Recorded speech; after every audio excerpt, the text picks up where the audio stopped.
Hello बच्चों, चलिए प्रश्न को देखते हैं। प्रश्न दिया गया है, केंद्रीय तंत्रिका तंत्र के नर्व फाइबर के माइलिन का उत्पादन तथा नियंत्रण किसके द्वारा होता है।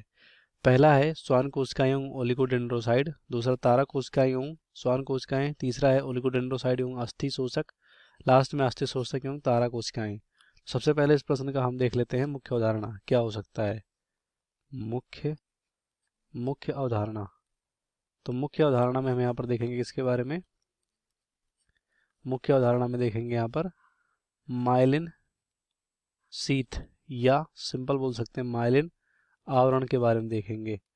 तो माइलिन शीथ या माइलिन आवरण जो होता है, ये क्या होते हैं, एक तरह के आवरण होते हैं जो न्यूरॉन होते हैं, न्यूरॉन के भाग जो कि नलिकाकार होता है, जिसे बोलते हैं एक्सॉन। एक्सॉन पे ही ये आवरण पाए जाते हैं। अब यहाँ पर जो हमारा तंत्रिका तंत्र है, दो तरीके से होता है, मतलब दो प्रकार के। तो एक होता है परिधीय, एक क्या होता है परिधीय तंत्रिका तंत्र, और दूसरा होता है हमारा यहाँ पर केंद्रीय केंद्रीय तंत्रिका तंत्र।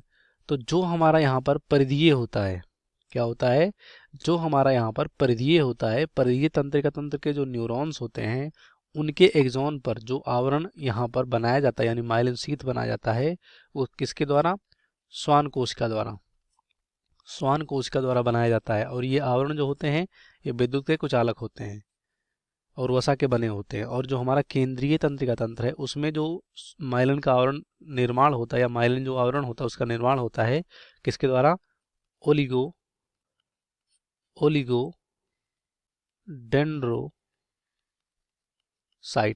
तो ओलिगोडेंड्रोसाइट द्वारा जो हमारे यहाँ पर मस्तिष्क और स्पाइनल कार्ड होते हैं उनके न्यूरॉन्स में यहाँ पर ओलिगोडेंड्रोसाइट कोशिकाओं द्वारा माइलिन आवरण का निर्माण होता है।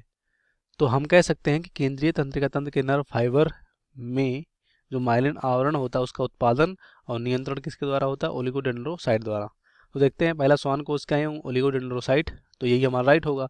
तो श्वान कोशिकाएं परिधीय में हो जाएगा और ओलिगोडेंड्रोसाइट यहाँ पर जो क्वेश्चन में पूछा गया केंद्र की, इनके द्वारा हो जाएगा, तो राइट ऑप्शन फर्स्ट होगा। दूसरा तारा कोशिकाएं एस्ट्रोसाइट जो होते हैं, तो ये अधिकतर पोषण और यहाँ पर सहारा देते हैं, तो ये गलत होंगे। तीसरा ओलिगो और अस्थि शोषक, तो ओलिगो सही है, अस्थि शोषक गलत है। और वैसे ही यहाँ पर लास्ट में है, यहाँ पर कोई नहीं उत्पादन करेगा। तो इस प्रश्न का राइट आंसर हमारा पहला होगा, बाकी सभी गलत हो जाएंगे। उम्मीद करते हैं आपको प्रश्न समझ में आएगा। धन्यवाद।